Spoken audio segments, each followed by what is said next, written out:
ଆପଣଙ୍କର ଯଦି ଧନୁରାଶି ହୋଇଥାଏ ତେବେ ଏହି ଭିଡ଼ିଓଟିକୁ ଶେଷ ପର୍ଯ୍ୟନ୍ତ ନିଶ୍ଚୟ ଦେଖନ୍ତୁ, କାରଣ ଧନୁରାଶିର ବ୍ୟକ୍ତିବିଶେଷଙ୍କ ଜୀବନରେ ଏହି ନୂତନ ବର୍ଷ 2026ର ଫେବୃଆରୀ ମାସରୁ ଆପଣଙ୍କ ଜୀବନଟି ସମ୍ପୂର୍ଣ୍ଣ ଭାବରେ ପରିବର୍ତ୍ତନ ହେବାକୁ ଯାଉଅଛି ଏବଂ ଆପଣଙ୍କ ଜୀବନରେ ଯେତେ ମାତ୍ରାରେ ସବୁ ବାଧାବିଘ୍ନ ଆସୁଥିଲା ତାହା ମଧ୍ୟ ସବୁ ଦୂର ହେବାକୁ ଯାଉଅଛି। ତେଣୁ ଆପଣ ଯଦି ଧନୁରାଶିର ବ୍ୟକ୍ତିବିଶେଷ ହୋଇଥାନ୍ତି ଏବଂ ଈଶ୍ୱରଙ୍କୁ ସଚ୍ଚା ହୃଦୟରେ ବିଶ୍ୱାସ କରୁଥାନ୍ତି ତେବେ ଭିଡ଼ିଓଟିକୁ ଲାଇକ୍ କରନ୍ତୁ ଏବଂ ଲାଇକ୍ କରିବା ସହ ଚ୍ୟାନେଲଟିକୁ ସବସ୍କ୍ରାଇବ୍ ମଧ୍ୟ ନିଶ୍ଚୟ କରନ୍ତୁ। ତା ସହିତ କମେଣ୍ଟରେ ଜୟ ମହାଦେବ ଜୟ ଶନିଦେବ ନିଶ୍ଚୟ ଲେଖନ୍ତୁ। ତେବେ ଦେଖନ୍ତୁ, ପ୍ରଥମତଃ ଆପଣଙ୍କର ଅଧିପତି ହେଉଛନ୍ତି ଦେବଗୁରୁ ବୃହସ୍ପତି। ଦେଖନ୍ତୁ, ଧନୁରାଶିର ଅଧିପତି ହେଉଛନ୍ତି ଏହି ଫେବୃଆରୀ ମାସରେ ଦେବଗୁରୁ ବୃହସ୍ପତି, ଯାହା ଆପଣଙ୍କ ପାଇଁ ଅତ୍ୟନ୍ତ ଶୁଭ ମନାଯାଇଥାଏ। ଦେଖନ୍ତୁ, ପ୍ରଥମତଃ ଜ୍ୟୋତିଷ ଶାସ୍ତ୍ର ଅନୁସାରେ ଦେବଗୁରୁ ବୃହସ୍ପତି ଯଦି ଆପଣଙ୍କର ଅଧିପତି ହୋଇଥାନ୍ତି ଏବଂ ଆପଣଙ୍କର ଗୁରୁ ସ୍ଥାନରେ ରହିଥାନ୍ତି ତାହା ଆପଣଙ୍କ ପାଇଁ ଅତ୍ୟନ୍ତ ମାତ୍ରାରେ ଶୁଭଦାୟକ ହୋଇଥାଏ।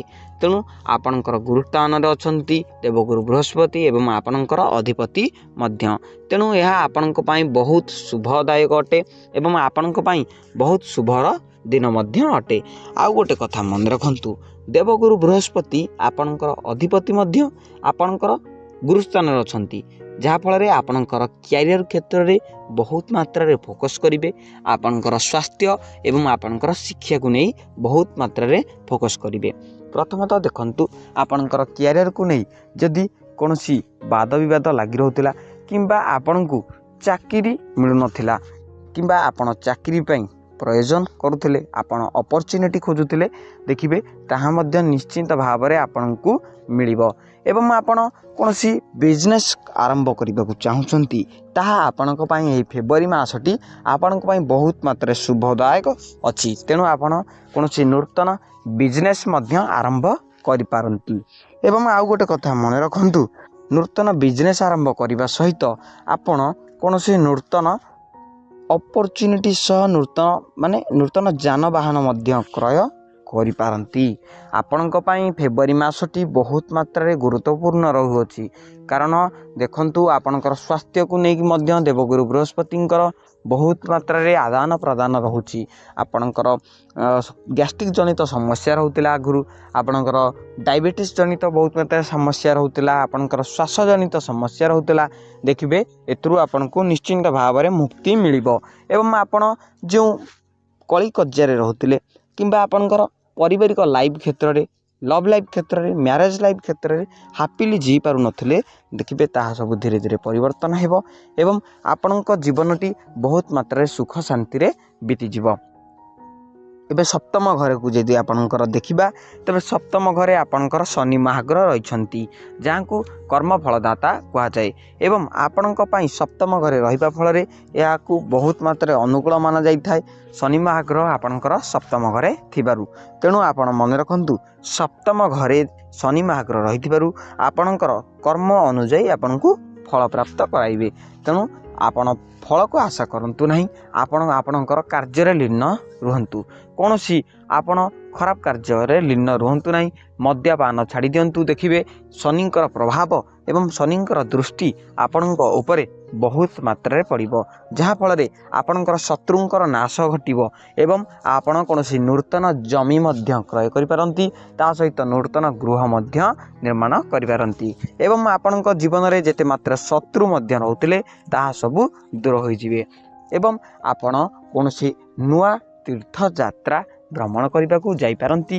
ଆପଣଙ୍କୁ କିଛି ଅପରଚ୍ୟୁନିଟି ମିଳିପାରେ। ଶନି ମହାଗ୍ରହଙ୍କର ବହୁତ ମାତ୍ରାରେ ବିଶେଷ ଆଶୀର୍ବାଦ ରହିଅଛି, ତେଣୁ ଆପଣ ଏହାକୁ ମାନିଲେ ଆପଣଙ୍କର ନିଶ୍ଚିତ ଭାବରେ ମଙ୍ଗଳ ହେବ।